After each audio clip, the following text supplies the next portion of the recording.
Chiamaka sat in a dimly lit room, her fingers tapping anxiously on the wooden table as she stared at the men before her. Her voice was low but firm, her eyes dark with determination.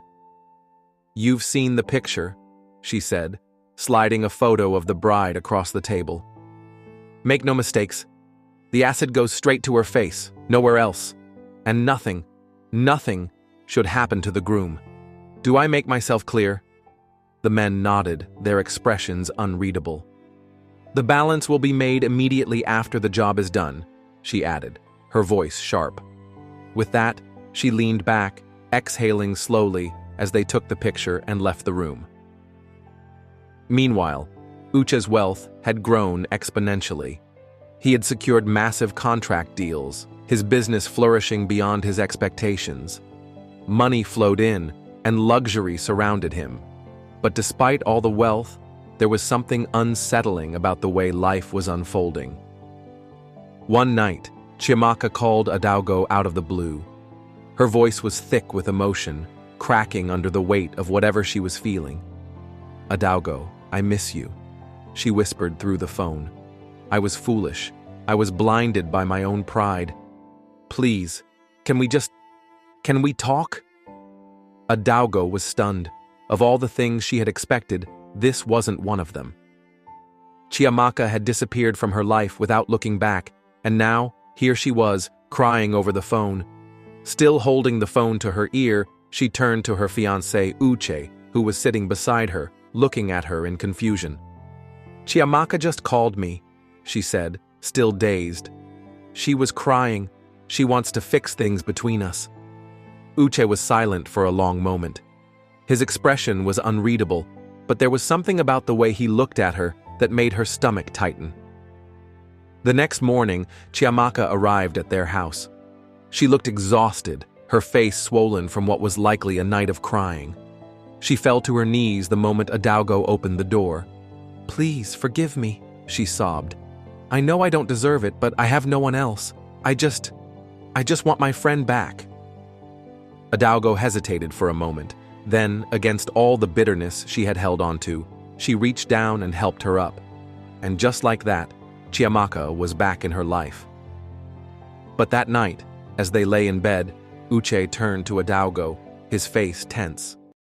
"Something doesn't feel right about Chiamaka's sudden return," he admitted. "I don't know what it is, but please, just be careful." Adaugo nodded, but in truth, she didn't want to believe anything was wrong.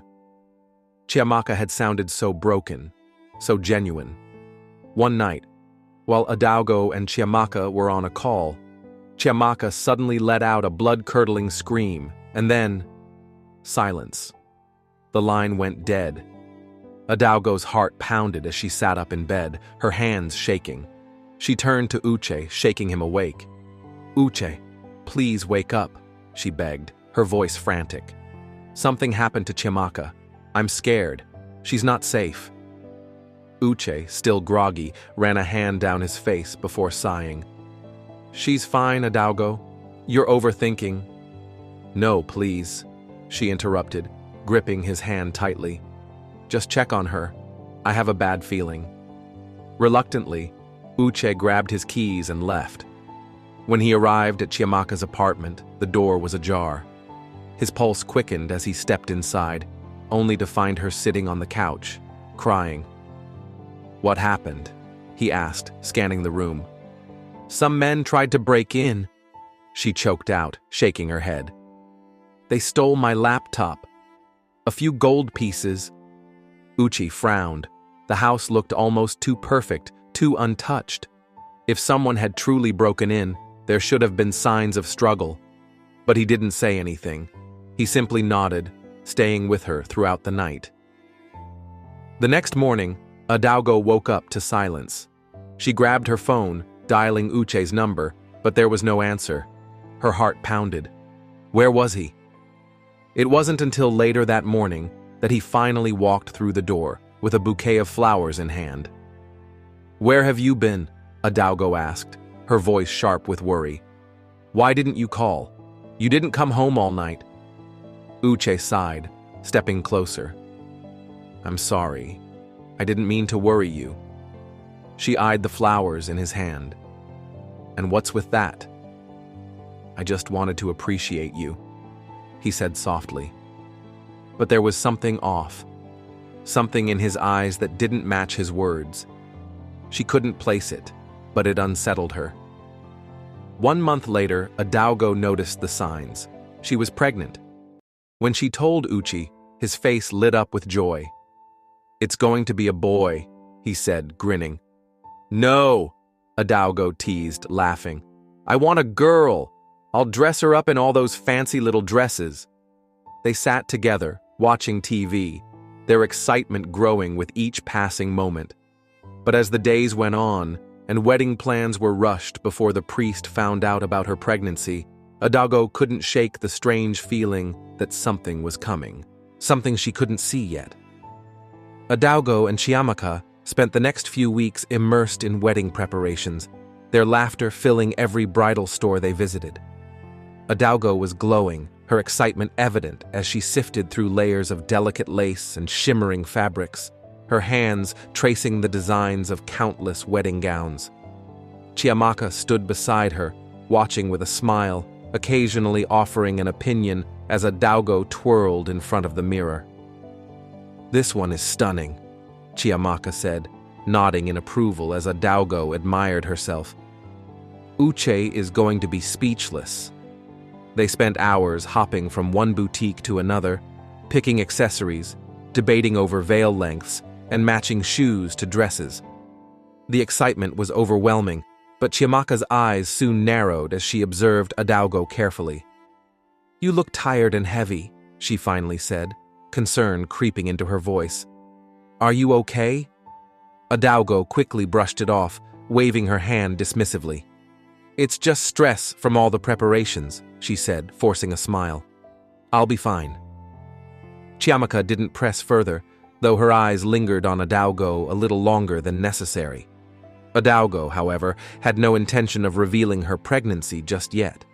She wanted the wedding to be perfect before breaking the news. A few days before the wedding, Adaugo received an unexpected call from Chiamaka. "Oh, bestie." Chiamaka's voice was laced with disappointment. "I won't be able to make it to the wedding. My mom is terribly ill and I need to be with her for her treatment." Adaugo's heart sank. "Oh no, I'm so sorry, Chiamaka. Please send my regards to her. I hope she gets better soon." "Thank you," Chiamaka replied. "But hey, don't let my absence ruin your day, okay? Send me lots of pictures and videos." Adaugo smiled, touched by her friend's words. "I will. And please, take care of yourself. I'll miss you."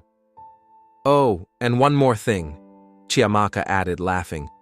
"Make sure you satisfy your husband on your honeymoon." Adaugo gasped, her cheeks flushing. "Oh, you naughty girl!" They both laughed, and despite Chiamaka's absence, Adaugo still felt a warm happiness as the wedding day drew closer. The day had finally arrived, the day they had both dreamed of. Dressed in her breathtaking white gown, Adaugo sat beside Uche in the car, her fingers laced with his as they headed to the church. Everything felt surreal. "You're the most beautiful bride I've ever seen," Uche murmured, pressing a kiss to her fingers. She smiled at him, her heart full of love. "And you're the best thing that has ever happened to me." The road ahead was smooth, the car moving steadily, but then a roadblock. The driver hesitated before turning onto another route to avoid delays. They couldn't afford to be late. But just as they rounded a quieter street, a black car and a bus suddenly sped in, blocking their path. Uche's expression darkened. "Who the hell are these people?" Before he could react further, masked men wielding guns stepped out of the vehicles, approaching them with deliberate strides. Panic surged in Adaugo's chest as she clutched Uche's arm. "Uche." Her voice trembled. Uche, ever the businessman, quickly raised his hands, his voice steady despite the fear in his eyes. "Please, don't kill us. I'll pay you 4 times whatever you were offered. Just spare our lives." One of the men scoffed, ordering him to shut up. Another thug, silent and menacing, walked toward the car, retrieving a plastic container from inside. Adaugo's stomach turned. She knew what it was. Acid. Terror clawed at her throat as she clung to Uche. The tension was thick, suffocating. But then, a phone rang. The man guarding them reached into his pocket, distracted as he answered. At the same moment, Uche subtly adjusted his earpiece, attempting to tap it and pick up the call that might have been his last hope. "Eh? You want cast us?" The thug snapped, his voice turning dangerously sharp. "See this man, ooh!" Before Uche could utter another word, a gunshot echoed through the air. Adaugo's scream ripped through the silence.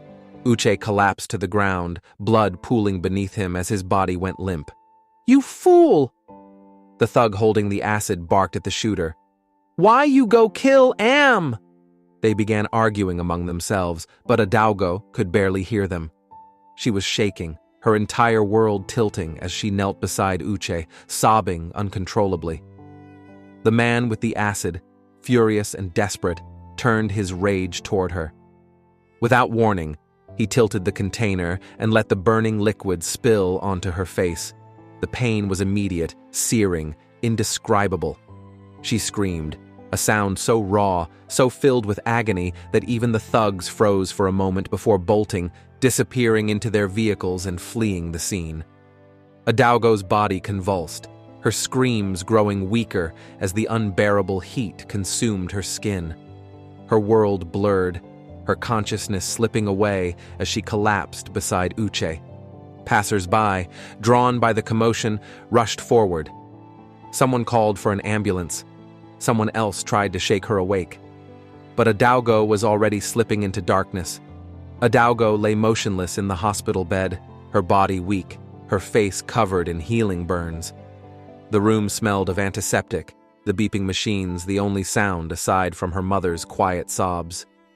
She had been in a coma for weeks, slipping in and out of unconsciousness, while her parents sat beside her, holding her hands, praying, hoping for a miracle. Her father rarely left the room, but it was her mother who refused to accept anything but her daughter's recovery. She sat by the bed, stroking Adaugo's arm, whispering prayers and songs from her childhood, hoping that somewhere in the deep recesses of Adaugo's mind, she could still hear her. And then, one day, her eyes fluttered open. The doctors were called in, relief washing over them, but the joy was short-lived. Uche was gone. When she was well enough to leave the hospital, her father helped her into the car and they took her home, to their home. She could no longer return to the house she had once shared with Uche. That house was gone. Everything was gone. The grief swallowed her whole. At first, she barely spoke. She would sit by the window, staring outside as if waiting for Uche to walk through the door, as if the last 5 months had been a bad dream. She refused to eat, refused to talk. And when she did speak, it was often to thin air, whispering words only she could hear. Some nights, she ran away from home, disappearing into the streets, wandering barefoot until her father or a neighbor found her and brought her back. Other nights, she sat in the darkness of her room, rocking herself, murmuring, "Uche, I'm waiting. Why haven't you come back yet?" Her mother stood at the door one night, watching her daughter talk to an empty chair. Silent tears ran down her face as she clutched her chest. Her once vibrant, happy daughter had become a shadow of herself. She stepped forward, her voice breaking. "Nay, please eat something. You're starving the baby." Adaugo's hands fell to her belly, now round and full. She was 5 months pregnant. But still, she refused to acknowledge it, refused to think about the child growing inside her. How could she bring a life into this world when the man she loved was gone? Her mother turned away, pressing a hand to her mouth to muffle her sobs. She had lost her son-in-law, but she couldn't bear to lose her daughter too. One day, a friend came by to check on Adaugo. She sat in the living room with Adaugo's mother, sighing as she looked toward the bedroom where Adaugo was locked away. "What about her best friend, Chiamaka?" Adaugo's mother asked suddenly, desperation in her voice. Where is she? Has she even come to see her friend? The woman shook her head. I don't know. No one has heard from her in months. As if on cue, Adaugo's mother's phone rang. She picked it up without hesitation. Hello? Good afternoon, Ma, came the voice on the other end. Her grip on the phone tightened. Chiamaka? Yes, Ma. Her voice trembled with barely contained rage. What kind of friend are you? It's been 5 months. 5 months and you haven't come to see your best friend? Do you know what she has become? Do you know what she is going through? I'm sorry, Chiamaka said quickly, her voice hurried. I had to leave the country for my mother's treatment. I didn't mean to stay away this long. Stay away? Adaugo's mother spat, shaking with anger. You abandoned her. I will visit her as soon as I return to Nigeria, I promise, Chiamaka said, her tone apologetic, but something about her voice seemed distant. In the background, loud noises erupted, crashes, screams. Adaugo was destroying things again. Adaugo's mother sighed, rubbing her temples. This is what happens when she remembers that day. Far away, in a dimly lit apartment, Chiamaka stood in front of her mirror, staring at herself, her hands clenched into fists. This was not how she had wanted it to end. She wanted Uche back. She wanted him to regret leaving her, to run back to her arms, to realize she was the only one who had ever truly loved him. Instead, she had lost everything. Except one thing. She turned, her hand pressing against her flat stomach, her eyes darkening. He had left her with something. Tears welled up in her eyes, but she quickly wiped them away. There was no time for tears. Her phone buzzed, and she picked it up. It was them, the men. We need our balance, a gruff voice said. It's been months. Chiamaka clenched her jaw. You ruined it, she hissed. Doesn't matter, the man growled. Pay up or we talk. She laughed bitterly. Go ahead, spill everything. We all rot in jail together. I don't care anymore. Silence, then a sharp exhale. You crazy, you know that? Maybe, she murmured, switching her phone off. She turned back to the mirror, placing a hand on her stomach once more. Maybe I am. Months passed, and despite the darkness that had consumed Adaugo, a light finally entered her life. She gave birth to a beautiful baby boy, a boy who bore an uncanny resemblance to Uche. His presence was both a painful reminder and a soothing balm. The moment she held him in her arms for the first time, something inside her shifted. His tiny fingers curled around hers, his warmth spreading through her like a quiet miracle. And then, as the days turned into weeks, she began to see it. His eyes, his nose, his smile. That same charming, heart-melting smile that had once belonged to Uche. Every time he laughed, every time he looked up at her with his bright, innocent eyes, she felt Uche's presence. The grief didn't disappear overnight, but her son gave her something she thought she had lost forever, a reason to keep going. She named him Chigozie, meaning God blesses. He was her blessing. By the time Chigozie turned 2, Adaugo had made significant progress. She wasn't completely healed, how could she ever be? But she was stable enough to live again, to try again. Her parents had been her rock, but her son had been her salvation. Then came the reading of Uche's will. The room was filled with tension, a mixture of unfamiliar and hostile faces, Uche's relatives, his brother, the lawyers, and Adaugo's parents. The air was thick with greed, whispered accusations floating around the room before the will had even been read. She's mad, one of Uche's relatives sneered, glaring at Adaugo. She can't handle the company. She doesn't deserve anything, his brother added coldly. She's not stable enough. Adaugo sat stiffly, holding Chigozie on her lap, her fingers tightening around his tiny hands. She had expected resistance, but the venom in their words still cut deep. The lawyer cleared his throat, silencing the room. He read through Uche's properties, his shares, his wealth, and then, with a firm voice, he announced, Uche's estate and assets have been willed to his first son, Kingsley. Silence.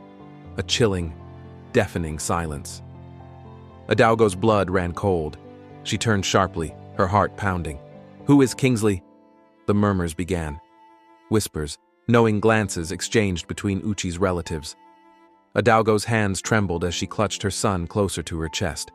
She was certain, absolutely certain, that Uche had never cheated on her. So who was Kingsley? Drop your comments below. Who do you think Kingsley is? Don't forget to like, subscribe, and turn on notifications for part 3.